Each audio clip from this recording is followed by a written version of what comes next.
Bonjour, je viens vous parler de la pleine lune, il y en a une tous les mois de toute façon, celle-ci se réalise dimanche 13 avril 2025.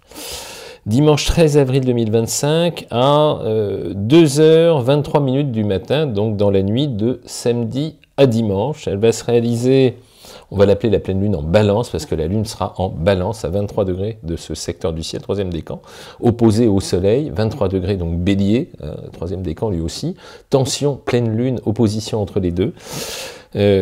Si vous êtes sensible aux pleines lunes, comme une personne sur 4, eh ben, il est très possible que la nuit de samedi à dimanche soit plus légère, plus courte, plus assurée, plus fragmentée, plus séquencée. Enfin bon, on peut trouver plein de mots pour décrire cette lune. Et cette nuit de samedi à dimanche, samedi 12, dimanche 13, bon, alors qui est impacté directement par cette pleine lune, qui reçoit son influence la plus chaude, tendue, eh bien, on va être clair, hein, ça va être les troisièmes décans bélier balance, bien évidemment, vous êtes dans le cœur de cible, mais également troisième décan cancer et capricorne, parce que vous êtes ce qu'on appelle en carré, 80 degrés, c'est une demi-pleine lune, pleine lune c'est 180, opposé, la moitié c'est un carré, 90, donc si vous êtes troisième décan, je vous le refais, bélier, balance, cancer ou capricorne, bon, pleine poire, vous me prenez cette pleine lune directement sur le coin du nez. Et voilà quoi. Donc, et puis ça, alors on me pose souvent la question, est-ce que ça fonctionne aussi pour l'ascendant, pour la lune natale, pour sa lune natale? Ça concerne tout. Parce que tout est relié, donc tout est impacté. En revanche, si vous avez l'ascendant, ben, ça va jouer sur la façon dont on fonctionne sur le plan relationnel et social. Si ça tape votre signe solaire, ben, ça joue sur votre vitalité, votre agacement, parfois même les colères, etc. Et si ça impacte votre lune, qui est dans un de ces quatre secteurs-là, eh ben, ça va jouer sur vos humeurs, vos ressentis, vos relations au quotidien, l'impatience, la nervosité, l'anxiété, etc. Voilà, donc, et tout est impacté, bien évidemment, hein, quel que soit le truc impacté, ça touche le domaine concerné. Si c'est Mercure, attention à ce que vous dites. Si c'est Vénus, attention à l'hypersensibilité. Si c'est Mars, attention les réactions rapides. Si c'est Jupiter, attention les dépenses et gestion des sous. Si c'est Saturne, bon, après, ça devient un peu plus compliqué. Il faut voir tout le reste du thème. Mais globalement, ça vous donne une idée. Ça impacte tout. Voilà, c'est ce que je voulais vous dire. Bon, en revanche, si vous avez, à l'inverse, des planètes qui sont dans... Et puis, ça marche sur tout le signe, mais de façon dégressive. Alors là, j'impacte sur les troisièmes décans, parce que la pleine lune se réalise dans le troisième décan, balance pour la lune, bélier, soleil, bélier, hein, bien évidemment, mais c'est dégressif sur tout le signe. Hein, c'est comme si vous aviez un rayon de chaleur près d'un poêle, un feu de cheminée. Si vous êtes tout près, ben, il fait très chaud. Si vous éloignez, vous avez encore de la chaleur. Il y en a moins, mais vous êtes impacté quand même. Pareil, pour la lumière, la chaleur, ça marche partout. Donc, tous ceux qui sont dans les signes évoqués sont concernés, mais à un degré moindre, à mesure que l'on s'éloigne du troisième décan, tout simplement. Voilà ce qu'il faut retenir. Globalement, c'est plusieurs fois qu'on me pose des questions, j'ose espérer vous y avoir répondu de cette façon-là. En revanche, disais-je, si vous avez des planètes dans les signes qui sont, comment dire, dans les angles heureux. Alors qu'est-ce que sont les angles heureux? Des angles qui sont à 60 ou à 120 degrés. En gros, si vous avez des planètes en Gémeaux, en Lion, mais aussi en Sagittaire et en Verseau. Je vous le refais, Gémeaux, Lion, Sagittaire, Verseau. Ces planètes-là ne sont pas impactées négativement par la pleine lune. Ces séquences-là, pardon, ces secteurs-là ne sont pas impactés négativement parce que vous êtes dans des angles qui sont plutôt agréables, plutôt heureux, plutôt positifs. Voilà. Les quatre dont je n'ai pas parlé, donc ça reste mes poissons, mes taureaux, mes vierges et mes scorpions. Vous, la pleine lune, si vous n'avez rien dans les secteurs évoqués précédemment, vous n'êtes pas concerné, si ce n'est par ce qu'on appelle l'effet rebond. Qu'est-ce que c'est l'effet rebond? C'est simple, c'est si vous avez autour de vous des personnes qui sont impactées par ce que j'ai dit précédemment, ben, par effet rebond, ben, ils vous font bénéficier de leur bonne ou de leur mauvaise humeur, par effet dérivé de cooptation, de contact, quoi, hein. Voilà, on peut être soi-même plutôt de bonne humeur, puis si on est entouré de gens qui sont de mauvais poil, ben, on se laisse quand même atteindre, hein. Ou alors il faut être drôlement distancié à tout niveau pour pas recevoir l'influence contrariante de ceux qui sont touchés par cette influence contrariante. Voilà, qu'est-ce que j'ai d'autre? J'ai d'autres choses dans le ciel, parce que maintenant qu'on a vu l'impact de la pleine lune, il y a autour un tas de configurations qui sont intéressantes, qui viennent s'associer, rajouter, réduire parfois l'influence. C'est ce que je vais regarder maintenant, puis je vous garde un petit laïus derrière, un petit peu technique, sur les conjonctions Mercure-Neptune, parce qu'il y aura une conjonction Mercure-Neptune, celle-ci, je vais m'y arrêter, hein, une petite info technique. ça mange pas de pain, comme on dit. Puis moi, j'aime bien partager des trucs techniques. Plus vous en connaîtrez techniquement concernant l'astro et ses mécanismes, et plus vous allez avoir envie de progresser. Donc moi, ça m'amuse, ça m'intéresse, bien évidemment. Et puis plus ça vous donnera envie de creuser, de construire. Et puis quand vous en parlerez avec du contenu, quoi. Hein, voilà, bien au-delà de l'horoscope. C'est l'idée. Alors, qu'est-ce qu'il y a d'autre dans le ciel? Il y a une conjonction, alors là, une conjonction en plein avec la pleine lune, mais une conjonction à 1 degré, donc un truc qui est vraiment collé, quoi. Il va y avoir une conjonction entre Vénus, qui représente la vie amoureuse, mais elle traînasse en ce moment, elle met du temps, elle va y rester quelques jours. Vénus, la vie amoureuse, 25 degrés des poissons, on change de registre, et Saturne, 26 degrés des poissons, hein, voilà, donc Vénus, pardon, l'amour, Saturne, la rigueur, le froid, l'hiver. Je vous ai fait tout un laïus sur l'horoscope de la semaine passée, que je vous encourage à aller jeter un œil pour comprendre les liaisons Vénus-Saturne. J'ai essayé de vous donner un peu de matériaux techniques sur le sujet.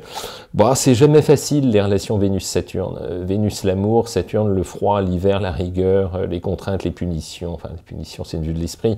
Le fait de mériter, le fait d'attendre, le fait avec une coloration de frustration. En Poisson, on est dans le dévouement, on est dans le sacrifice, on est dans l'utile aux autres, on est dans les engagements qui sont pris, dont on a du mal à se dépatouiller. On est enfermé dans des trucs qui vous étouffent, qui vous pèsent, qui sont lourds. C'est un boulet de plomb au pied, Saturne, quand il est collé à une planète comme l'amour, comme Vénus. Hein. C'est pas facile, Vénus-Saturne, mais en même temps, ça peut donner, pour le coup, les pieds sur terre, hein. Ça ramène à la réalité. Donc tout ce qui était flou, nébuleux sur le plan émotionnel, tout ce qui est incertain, tout ce qui est aléatoire, tout ce qui est dilué, tout ce qui n'est pas clair en gros, le fait qu'il y ait Saturne avec Vénus, ça permet de faire de l'élagage et de clarifier parfois ce qui méritait de l'être, même si c'est pas plaisant. Vénus-Saturne, ça donne ça. Hein.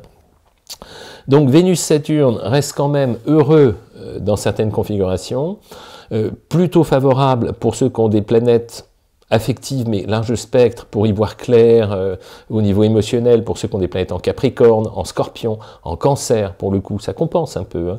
Mais également en Taureau, hein. Là c'est le moment de faire le point, de savoir où vous en êtes, ce que vous voulez pas, pourquoi, comment, mettre les points sur les i, clarifier ce qu'ils méritent.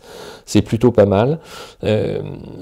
Pour mes poissons, c'est aléatoire, parce que à la fois vous avez énormément de sensibilité, mais en même temps, on sent les limites de la dévotion qui vous caractérise. Il y a peut-être des phases de mise au point intéressantes à mettre en lumière en ce moment. Voilà, attention à ne pas être trop sensible et réceptif si vous avez, à l'inverse, des planètes fin Sagittaire, pour le coup, niveau sensibilité, fin Gémeaux, fin Vierge, attention à votre hyperréceptivité, vous sacrifiez pas, prenez pas les choses trop à cœur, culpabilisez pas surtout, Vénus-Saturne pour vous trois, parce que ça ne serait pas la solution. J'ai également un autre aspect intéressant, c'est une conjonction entre Mercure, la communication, l'intellect, les échanges, l'adaptation, qui est à la fin des poissons, il est à 28 degrés, donc il va vite évoluer, il va vite passer en bélier, et Neptune qui lui est en tout début bélier, donc dans le ciel il y a une conjonction à la bordure de la fin des poissons, début bélier, entre Mercure, la communication, qui est parfois un peu flou, nébuleux, mais intuitif, et Neptune qui est une sorte de champ d'ouverture, un peu dilaté, un peu nébuleux, encore une fois, flou, hein, nuageux, quelque part. Donc attention au niveau de la com, si vous avez des planètes à la jonction Poisson-Bélier, Scorpion-Sagittaire, Cancer-Lion, vous voyez, dans toutes ces zones-là, la conjonction Mercure-Neptune développe l'intuition, au-delà des choses qui sont dites. On peut, comment dire, se fier au talent qu'on n'écoute pas assez souvent, qui est au-delà des mots, sentir ce qu'il y a derrière les messages, à travers ce qu'on pourrait appeler la communication non verbale, qui risque d'être plus sensible, plus fine, plus vive, surtout pour ceux dont j'ai parlé. Mais collectivement, ça a un impact, comme toujours, à chaque fois qu'il y a une conjonction dans le ciel, ça impacte de façon dégressive tous ceux qui sont autour. Mercure-Neptune, ça peut donner le flou de la com quand même, hein. Même si ça développe l'intuition, il faut être sûr que ce qu'on ressent, ce qu'on analyse, ce qu'on décortique, ce qu'on reçoit comme information, soit en corrélation avec l'information qu'on essaie de vous transmettre, de vous faire parvenir. Ce que je crains avec Mercure-Neptune, c'est qu'on vous transmet une information, quel que soit le ton, la forme, etc. Et la manière dont on l'assimile, il risque d'y avoir des flous, des variables, des incertitudes, des incompréhensions, des quiproquos. Tout simplement ça que j'appréhende. Donc il y a des méthodes qui permettent de dire « Attends, là tu viens de me dire quelque chose, voilà ce que j'ai compris, voilà ce que j'ai entendu, est-ce que c'était ce que tu voulais me dire ?» Typiquement avec ce type d'aspect là qui est en ce moment dans le ciel, ça mérite qu'on pratique davantage cette méthode de clarification, tout simplement. Voilà, c'est dit, Mercure-Neptune. Sinon, toujours la même histoire, Mars fin Cancer, donc de l'énergie pour mes signes d'eau quand même, hein, Mars fin Cancer, 28 degrés, vivant qu'il aille en Lion.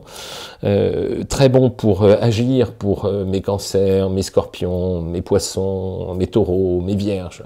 On les retrousse, hein. Ça fait longtemps que je ne vous l'ai pas faite celle-là. On retrousse bien ses manches, voilà, pour vous. Jupiter, Gémeaux, toujours bon au niveau moral. Hein, bonne humeur, opportunité, Jupiter, la chance, 18 degrés des Gémeaux, plutôt bon pour mes deuxièmes décans signes d'air, hein, mes Gémeaux, mes Balances, mes Verseaux en ce moment. Peut-être des situations qui peuvent se débloquer avec Jupiter, hein, qui est en marche directe dans ce signe d'air, qui veut aussi du bien, deuxième décan Lion, deuxième décan Bélier, voilà, pour vous c'est pas mal. Attention les dépenses, attention les imprudences financières, deuxième décan Poisson, deuxième décan Sagittaire, deuxième décan Vierge. Voilà, bien que mes Vierges, en général, plutôt prudent sur le plan financier, vous, statistiquement.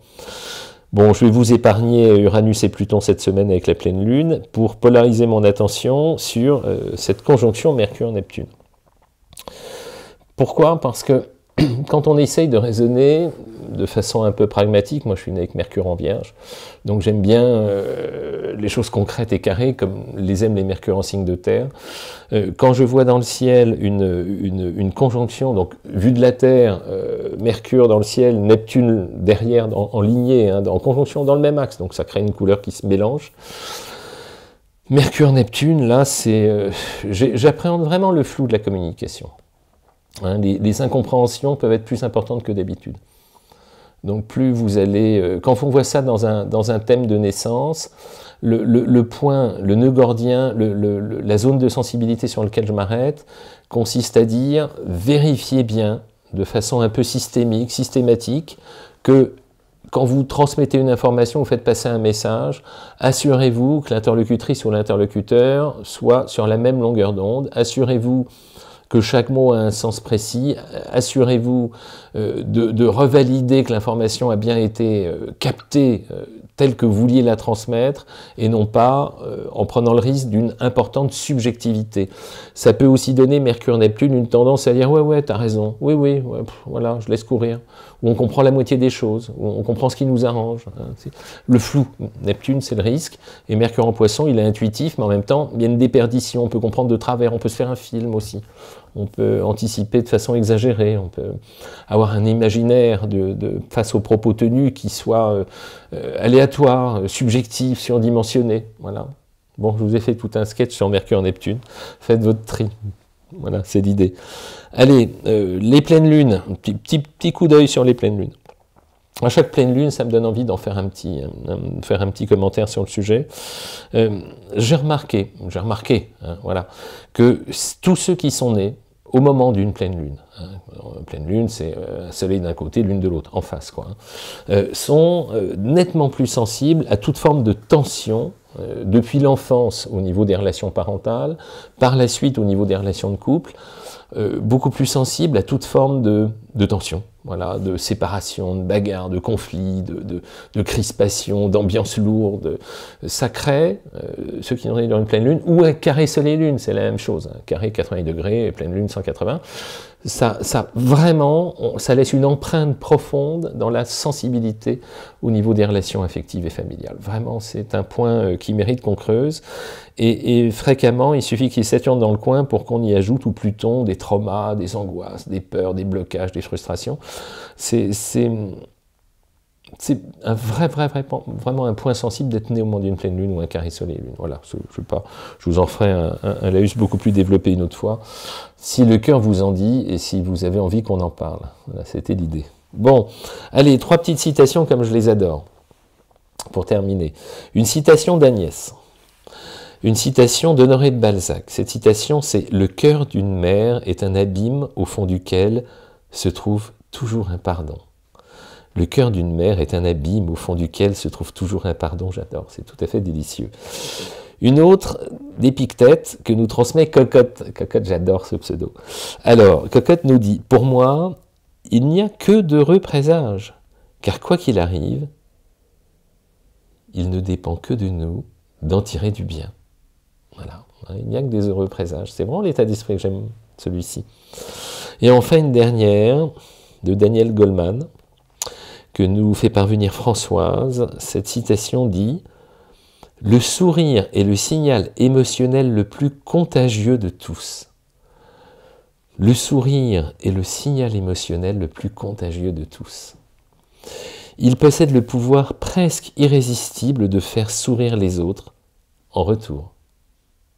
Voilà, bonne réflexion. Merci beaucoup pour la gentillesse de vos messages, de vos likes, de vos gentils commentaires, des bonnes énergies qu'on partage. Voilà.